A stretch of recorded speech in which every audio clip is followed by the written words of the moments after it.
Hey everyone, and welcome to episode 8 of Couch Confidentials, brought to you by Martech Therapy. I'm your host, Matthew Niederberger, and my guest today is Mike Ferguson, a seasoned customer data and engagement professional who believes that success not only lies in technology, but also in the people and processes that need to work with the technology.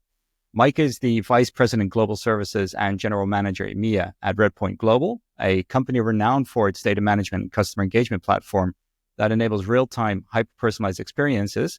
It was founded in 2000, and it also specializes in delivering a unified platform that connects customer data and orchestrates marketing campaigns, empowering businesses to provide seamless and personalized customer experiences. Well, welcome to Couch Confidentials, Mike. It's good to have you on the show. Matthew, so grateful to have me to be invited here. Really appreciate it. So excited to be here and to have a chat and a cup of coffee with you. And maybe, start some conversations. I'm sure that the listeners to your podcast, they'll be chipping in with comments. Let's start that conversation. Yeah, absolutely. I just want to kind of share my story about how I discovered Redpoint Global. I was working for I'm still working with them, a client in the Middle East. And due to local regulations, it was quite hard for them to consider even a CDP that was going to be hosted in the cloud, since there are a lot of laws around securing the personal data and making sure that it stays within the boundaries of that country. Redpoint Global popped up on my radar as also offering on-premise solutions. Now, I don't want to sit here and do a sales pitch for you, but I'm quite curious to understand what Redpoint Global's motivation was to also focus on on-premise solutions, because there are not a lot of vendors that offer that. Well, Matthew, I think this is part of history. So Redpoint's been around since, a good number of years. And we probably predate some of the ability for customers to really just have their own cloud. Yeah. So we probably predate at points the AWS cloud and Azure. So we grew up with a strong DNA on customer data and the management of customer data. That was really the focus of the company when it was founded by our original founders.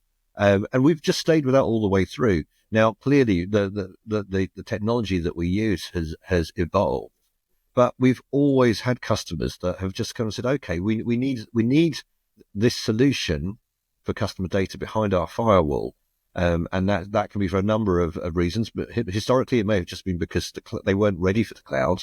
But as we think about regulated industries, so often, and then we're talking about banking, insurance, etc. Healthcare. Healthcare, yeah, definitely a good one. That's a big thing. You imagine if an organization is carrying your health data, Matthew, you want that data to be super duper secure. It wants to be, in Fort Knox. So that's so important. And so when we're working the need for being able to deploy customer data management systems behind an organization's firewall has always been there. There's an ease with SaaS. You can turn absolutely. up and, we're just going to turn on SaaS one day and it'll just be there. Just like with turnkey offices, you need an office, you need a desk, pay the rent, and voila. And it's, SaaS is kind of the digital version of that. Absolutely. Yeah. So you get that kind of SaaS thing, and then that's one way of working. And then you get other organizations where it's just kind of, okay, yeah, well, we can do some stuff, but often it's about where that data resides. Yeah. And so, for the opportunity that you're working on, data needs to reside in that country. That's really important. And and then for some organizations, it has to actually reside even closer, so that actually within that, the risk on the data is held by the organization rather than it's spread across a bunch of different organizations. And as we saw with CDP Institute's member survey that was released 2 weeks ago, there was a spike in interest among the people who participated in this survey. I believe it's up to, they do I believe it was a 5-year look back, and it's back up at the level that it was 5 years ago and more than doubled compared to 2023. Yeah. So are you also seeing this among your client base, that a lot more people are showing interest in either private hostings instead of multi-tenant and on-premise solutions? Yes, we are. We do focus a lot on the regulated industry, so that maybe does skew it slightly. Exactly. Yeah. Sure. Let's be honest here. I'm coming out with an opinion and my viewpoint, but my viewpoint is from one place in the market. But also, we're seeing customers and prospects who have been burnt by saying, "Hey, we're gonna buy into the cloud story," but then costs are not what they originally projected. Consumption Is it going up or down, or what were the surprises there? I think the surprises are sometimes when it's a consumption-based model. If an organization is assuming that they are going to consume the heck out of something, you're investing in something like a CDP. Well, you want lots of data being ingested in there. You want lots of storage, and then you want your business to be able to all be using that CDP. So often we think about CDPs as a marketing tool, but actually, when a CDP is working well, it's not just a marketing tool; it's an operational tool as well. Maybe the call center wants to use it. Maybe finance wants to dip in and do some analysis. And when you think about that amount of consumption, sometimes the cost can just explode at that point. And so we've seen some organizations be a little bit wary of stepping into that. Yeah. And in terms of features, I mean, there's been a lot of discussion now about CDP 1.0 and CDP 2.0, and we're starting to see a lot of differentiation between various vendors. A great example that I discovered the other day researching for some work is that artificial intelligence, there's no way around it. We need to, but I've seen 3 different applications of artificial intelligence within a CDP now, and that gives me hope that there's definitely not a one size fits all at the moment. But taking a few steps back, what in your opinion really defines a CDP? Or, is that category something that needs to be split up into separate ones or a new one altogether? Because it is kind of getting, how should I say, the category is getting a little bit tainted at the moment. And a clear picture of a CDP, in your mind, what does that look like? So I'm very, very aware that the current definition of a CDP is so varied that it's creating a lot of confusion in the market. And the definition that each vendor provides is often tainted by that perspective of where they've come from. From the Redpoint side, we've always been in the data management, data preparation, getting your data ready. And then we've also always had an engagement platform as well. So we kind of cover fairly wide range, but I see people that are coming from a more of an ESP background going into the CDP world, and they see it as kind of like, well, actually, it's more about let's get the data ready for an email campaign or even an omni-channel campaign. So it's about, hey, you've got a database somewhere, and I'm not going to really worry about how that data has come together. I'm just going to assume it's there, and then we're going to do some great selections on it, and we're going to power some omni-channel journeys. And so that's kind of like where those marketing clouds have kind of spread out a little bit and sort of tried to go downstream. Yeah. And then you get the ones that are kind of like come from a very kind of web first mode. So maybe you might have come from a tag management type background.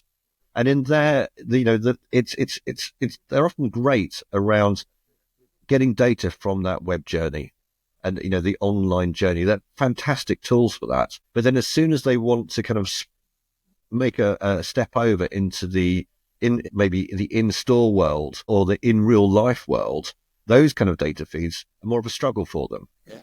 But so when I think about defining a CDP, I think it needs to have these things. It needs to have data ingest. You need to be able to get data into it.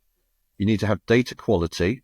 Okay. Because often, that data comes in and it's messy. You mean data quality monitoring? I mean, well, actually, if you can do anything during that ingest, we're ingesting data from everywhere. Yeah. If you can do anything to make sure that the data is parsed well, it's clean, and it's good, then when you get to the next stage, which I think about as ID resolution, it's about creating identities. If you don't get the quality first, your ID resolution is going to be rubbish. Yeah, rubbish in, rubbish out. Exactly. Yeah. It's kind of obvious. Then from there, you then do that enables you to then do analytics. But basically at that point, once you've got your ID resolution, you create your 360 view, you create your golden record. And then at the end of it, it's about creating some kind of segmentation, some kind of selection. So that can be pushed out into engagement platforms for whatever you want to do with it. You could activate it through marketing. You can use it for operational use cases. But I think that's the core of the CDP, in my view. Yeah. And if you look at that then I think it's safe to say that the activation part, making sure that we can send that data downstream to the platforms that generate the leads, that generate the clicks to our platforms where people buy, that's where the CDPs start generating value. The part before that is all part of the process. And the closer you get to the source of the data and improve what you collect there is going to vastly improve the results you're going to get at the end. And one of the arguments I'm hearing quite often is that companies are not satisfied with the value, the ROI that CDPs are generating for them. And I know that you're a huge fan of the product people process, well, at least the people in the process, and because you work for the product.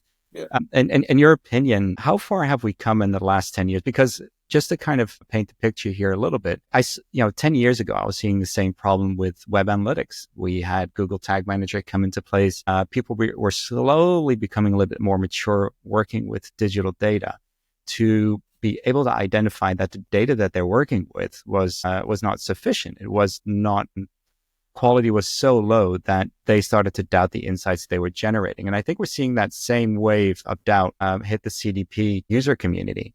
Yeah. And I'm interested to know about what are your thoughts around people and process, and how should organizations approach CDPs as now in 2025? Because we've seen that in some cases it works, and in other companies it doesn't. And I've got my personal experience, which I'll share with you, but first I want to kind of pick your brain about and see what have you been seeing?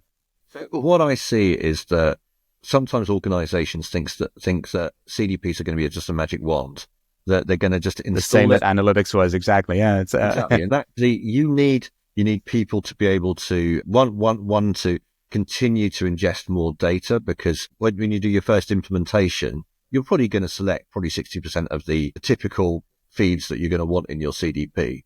But actually, you need some way of continuing to add in more data in there, because your organization is agile. Your organization is moving. Backed by a solid use case, though. I mean, you don't want to track everything. I mean, taking data minimization kind of rules into account. Yeah. Yeah, there is that cycle. You need the use case. You need to understand how you're going to use it in the business. There needs to be a demand somewhere. And then that will look back. And then and I was just talking to a CDP manager earlier on in the week, and he was just like, okay, so I need to get more data in because I've got this use case. I can see how we can create some really good value. I just need to get the data in quickly. How do I do that? And we're just like, okay, so this is how you get the data in. So you need to understand how you get the data in, get it through, get it processed.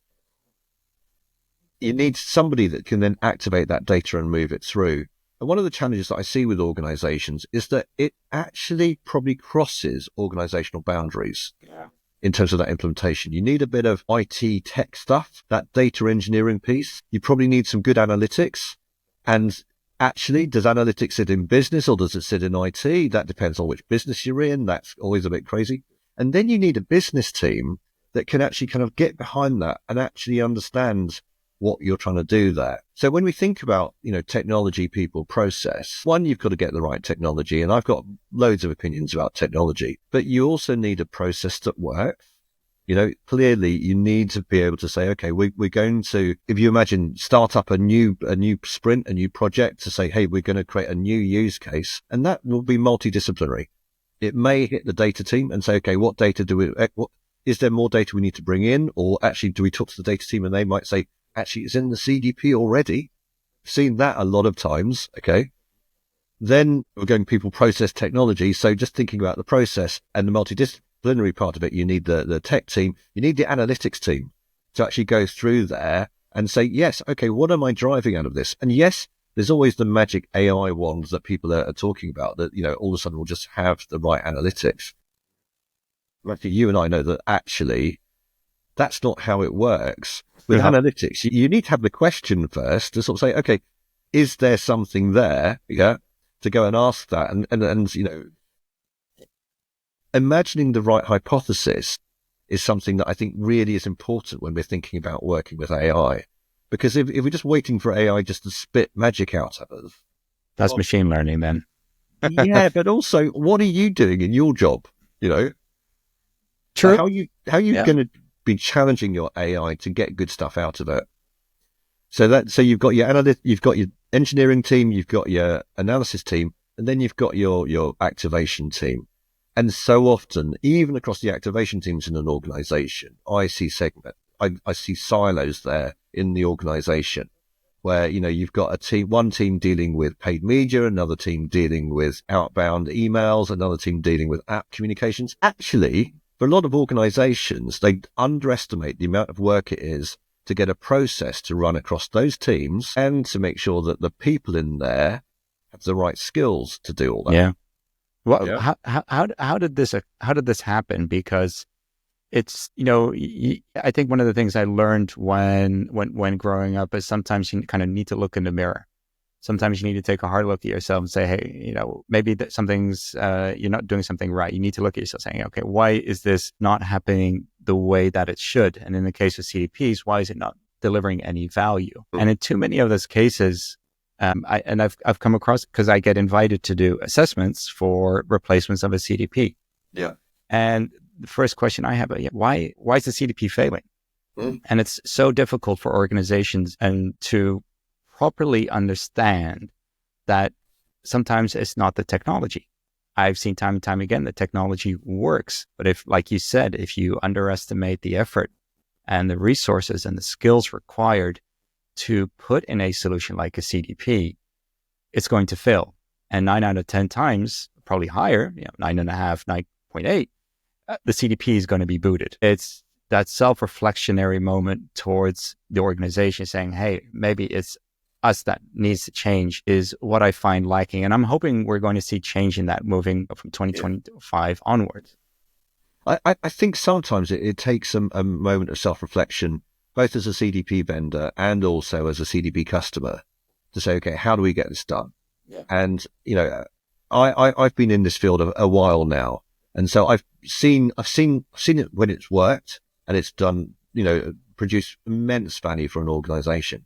I've also been in those meetings with customers where they kind of go, Mike, I'm not seeing it. How are we going to do it? And then at that point, and that's a real kick in the behind for me, to just get in front of that customer and say, okay, let's work together. And last summer I was in the States with a big car hire firm, and they challenged me like that. It was like, Mike, and I said, well, I know you're getting data out of your call center. That's working well for you. And they're sort of saying, no, I want to see revenue into the marketing team. It's like, okay. So the cost efficiency that we're generating in the call center wasn't enough. We needed to have another story. Uh-huh. And, there's always politics in organizations. Yeah. So, I'd love to be able to walk into every single marketing team and they turn around and go, yeah, we want to do that. That sounds great. They've probably been working in one way for the past 3-5 years. They've got their way that they show they're creating value. And the idea of taking a risk on something else is a bit scary. And for this organization, we went in and said, look, let's just identify a use case and I'll help you do that. And so my team got involved and we just basically, the CDP had already been created. They were running massive amounts of paid media campaigns. And we just put in a small team to just connect the two things together to say, okay, let's get your really good data and push it into your existing paid media campaigns. They're forecasting to make an uplift out of one region in the world of $10 million in the first year. $10 million uplift. I'll take that. Yeah. And I'm kind of like, actually, guys, sometimes you need a bit of that and then create that story so that then the internal storytelling within the customer is kind of like, okay, there's value to be had out of this, but we need to sit down. We need to invest time, thought. We need to think about process. We need to make sure we've got the right people, because if we can do it in one region, surely we can do it in the other regions too. Is this kind of a responsibility that needs to rest with vendors? I mean, if you look at CDP as a product, just in the most generic version that we can find, as you correctly stated, it's multidisciplinary. And one project that I was on, that kind of the experience I wanted to share with you, is that on the day that I started working there as an advisor, I mean, it felt like it was my birthday. They had a project manager, they had a back-end engineer, they had a front-end engineer, they had a data scientist, they had a data engineer, they had someone from privacy, and not the project manager, but kind of they had an extra role, someone who was in charge overall of the CDP, who ultimately became the CDP champion internally, kind of promoting the solution. And it was one of the easiest projects I'd ever done that delivered. And of course, if you disregard the time span, because, you do need to, there's a lot of processes involved in finding how to properly implement this. But this ideal scenario is what I often find missing with companies. You're correct in saying the CDP, when you look at the individual parts that make up a CDP, we're looking at technology, we're looking at data, we're looking at marketing, we're looking at business. And if those teams don't work together, in my opinion, CDPs are always bound to fail because it's such a wide product covering so many areas of the company. I'm surprised there's not a company that's started a cross departmental department to say, hey, we're in charge of the CDP, but we're going to be communicating with all these departments from day one, because I still feel that that's going to be a solution. I mean, I need to take driving lessons to understand how to drive a car. I can't just jump in.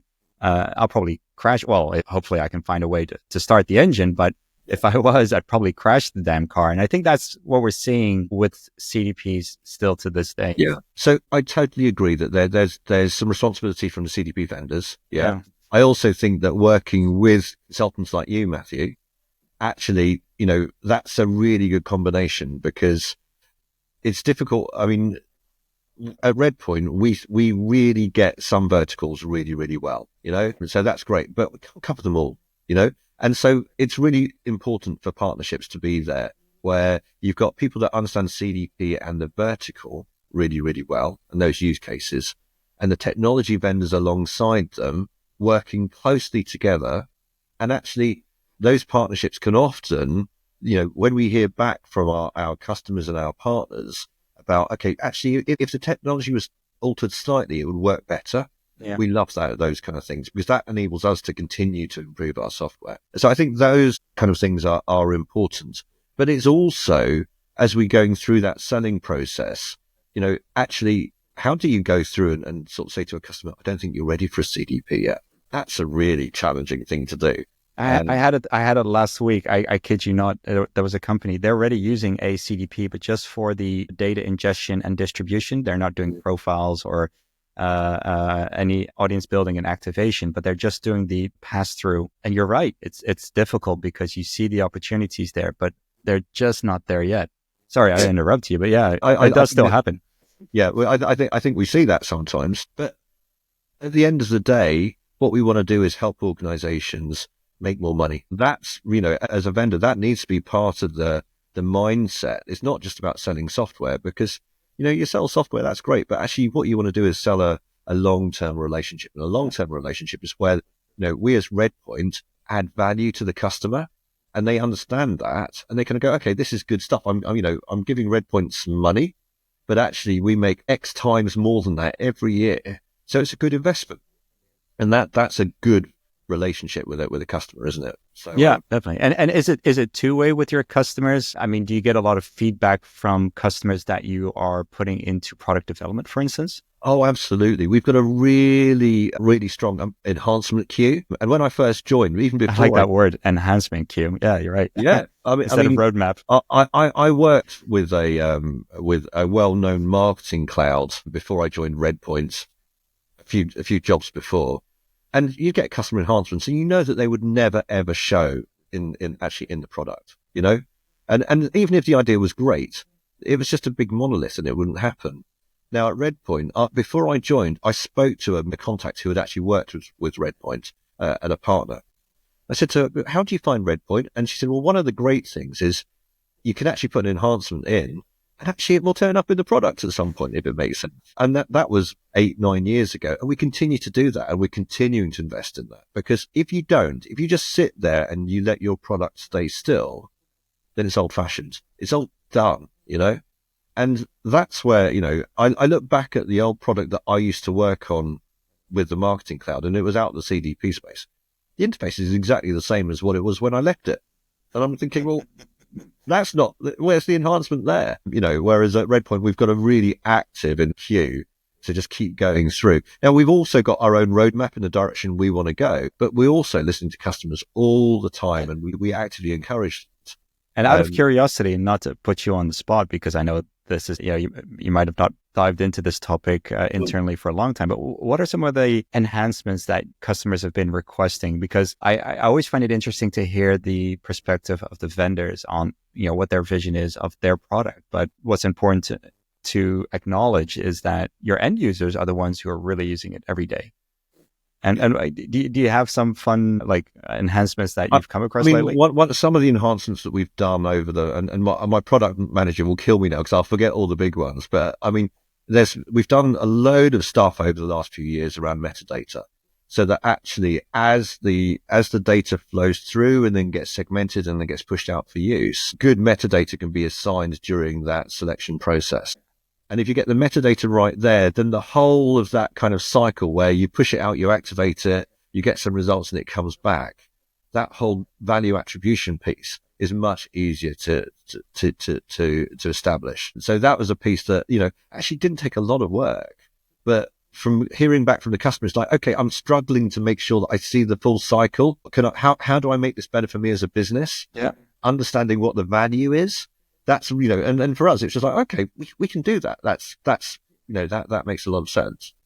So when the project that I was working on, I did get a small demo, and I have to say one of the features that I was really impressed about is the geo-targeting. And I know it's a topic that has a bright side and a darker side, as I showed in a video. But if we're looking at the bright side of geo-tracking, the interface that you guys were offering, how should I say, what's the English word for this one? There's always one English word that I struggle with during a recording. Intuitive. Intuitive, yeah, okay. Yeah, where you have a map and you're actually able to box around a specific area that then Redpoint Global can actually use to target users as soon as they've identified themselves as being in the region. What are the main kind of usages that, apart from the actual targeting, but what kind of industries are using geo-targeting the most, in your opinion? Sure. Well, I mean, there's always that kind of that retail use case. It's like, hey, I've got a store. I've got a bunch of people out there. I want to know, actually, I want to target the people that have got a reasonable drive time to the store. Okay. So with getting all this geo stuff, we can actually calculate drive times as well. Oh, wow. Okay. And that's quite cool. Yeah. But then you start to think about that beyond. So you think about taking that into the travel and hospitality world. Okay. So, actually hotels, you understand that where people's targets might be in terms of where you think they might be going. You've done some good analysis. Now from there, which hotels are going to be within that region? What should you be pushing there? Don't know what it's like for you, but when I travel on business, often I'm going into a city that I don't really know. I probably like a hotel chain. And I'll probably go in and sort of say, show me all the hotels that are in this city for this chain, and it's just like, okay, that's an interesting piece of targeting. But then you can then use that much more in the analytics world as well. So when you're thinking more about in the healthcare world, so in the healthcare, if I'm a healthcare provider, a hospital type provider, yeah, who's within a reasonable journey to be in my catchment for that hotel group? Again, just understanding there. For the hospital. The hospital. Yeah. I mean, I'm talking like in the US where, you've got large hospital groups and being able to sort of say, okay, well, I understand maybe I'm a hospital group in Texas and I've got all the hospitals, but what are the ones that are appropriate for this person? I should be sort of saying, hey, when the time comes, this is the right hospital for you to come to.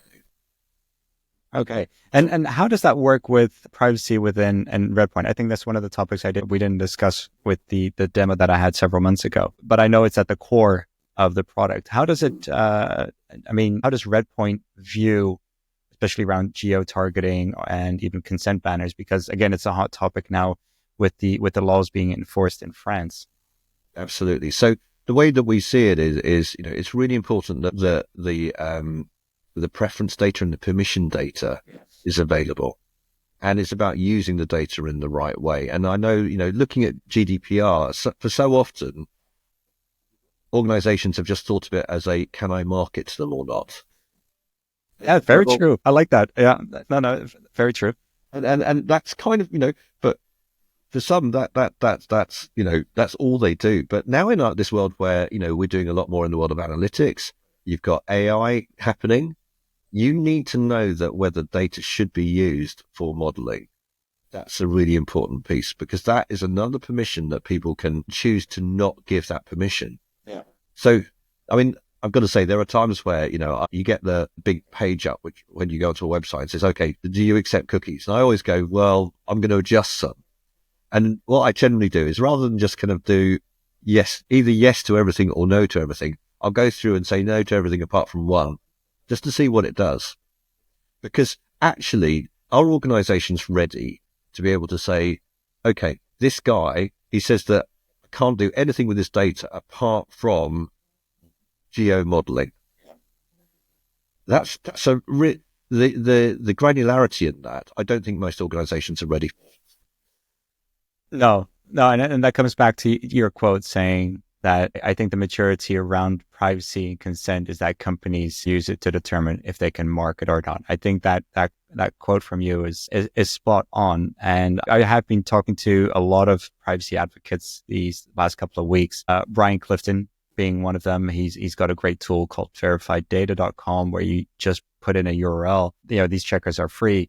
And you can say, hey, accept all the cookies or deny or just accept marketing, etc. And the amount of tags still being dumped into the browser before consent's been given or still after partial consent's been given is staggering. And it's amazing to see that even though with the threats of 4% fines based on your yearly revenue, I believe, it's still not entering the people's minds that people are becoming more aware. Your consumers are becoming more thoughtful of the information that they want to share with the consumer. Me personally, if I go to a website that I've never been before, I'll usually say no. And even last week, I spoke to Stefan Hamel, a Canadian privacy advocate.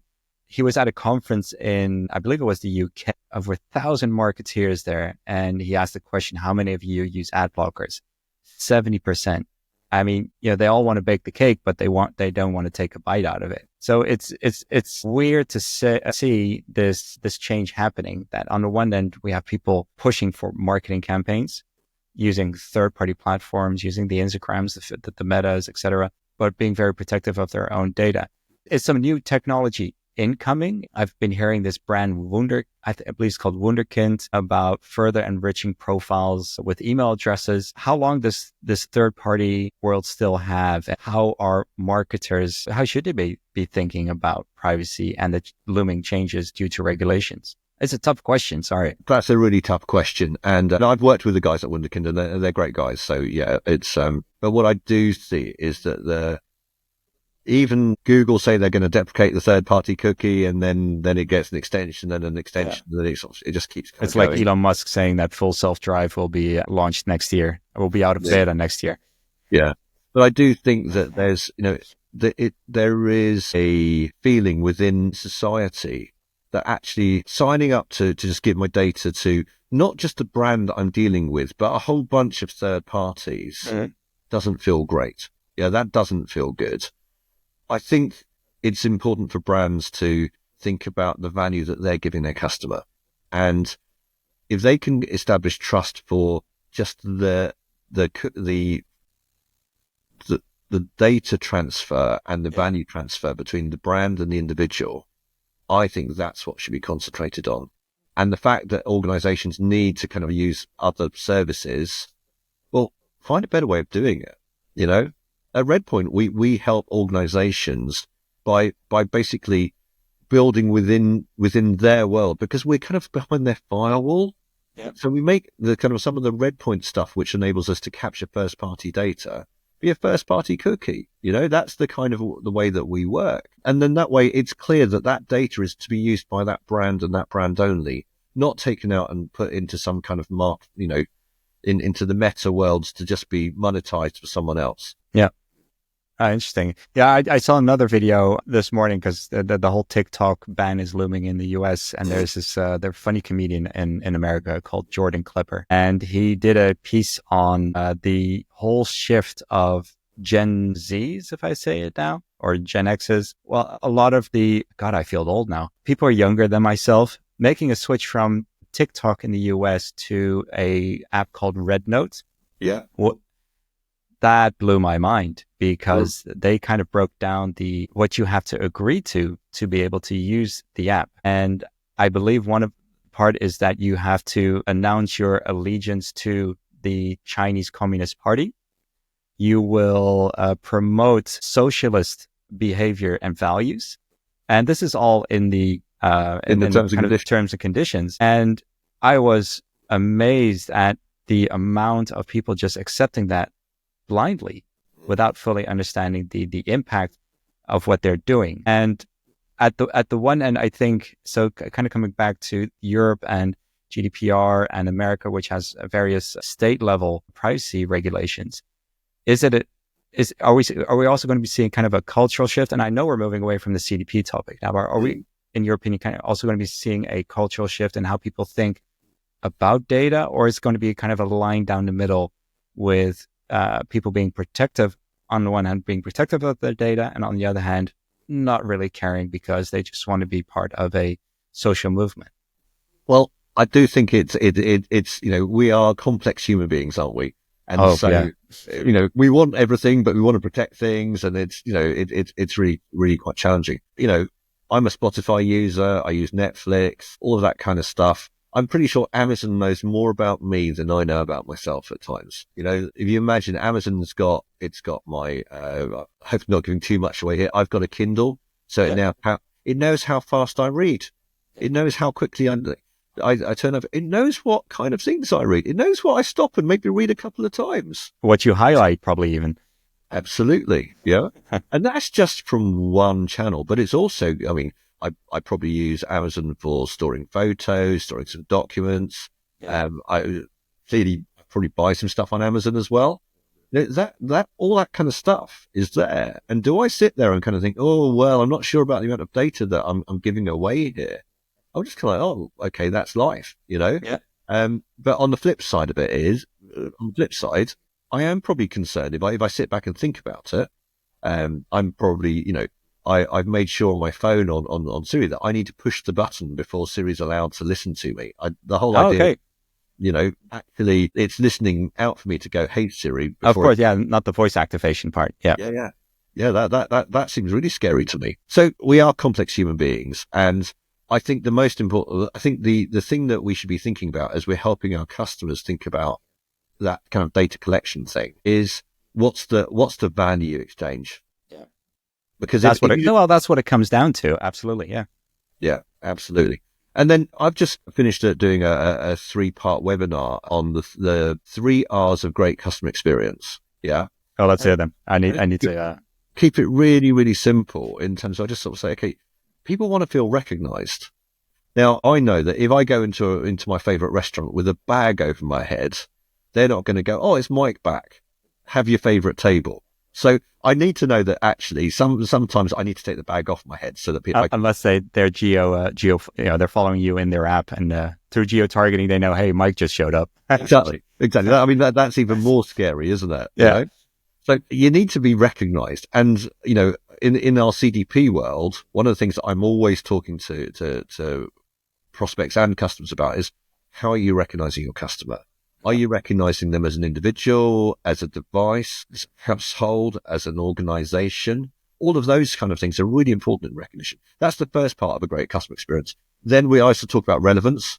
So, I've gone into that restaurant, I've finally taken the bag off my head, and they go, oh, it's Mike back. That's great. Oh, actually, butterball chicken and yeah. It's just like, no, we know you like that kind of food, but we've got no food that you like. Actually, this isn't a date for you. Or do they turn around and go, got a special on? We know you're going to love this. Yeah. That's relevance, isn't it? And then the last thing I talk about on those 3 R's is right time.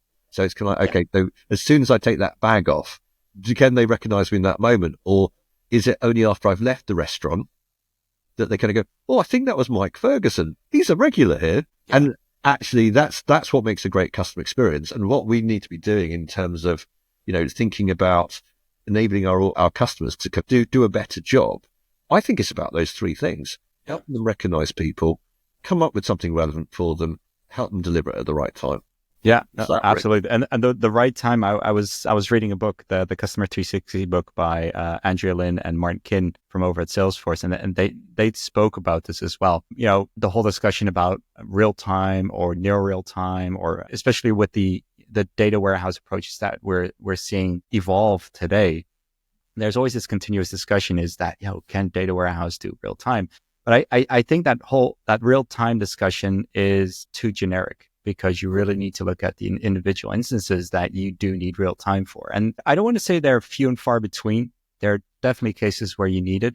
But what they really focused on in part of that book is the topic around right time. Exactly as you said it. Are they able to communicate to you, recognize you, offer relevant content to you at the right time? So I really like the three R's there, and they do quite sum up the benefits of using CDPs in this day and age. And I think it's only going to get better as time goes on. What do you see as what are you kind of looking forward to? I mean, we started off the last 3 months. One of the memes I posted was with Matt Damon getting older from the movie Saving Private Ryan. Kind of feels like the CDP market is in a bit of turmoil, but focusing on the positive sides, what are you looking forward to in 2025? Well, I'm convinced that as organizations that are our customers, that, I mean, the economic climate's not, the outlook's not great. Okay. That's the reality of it.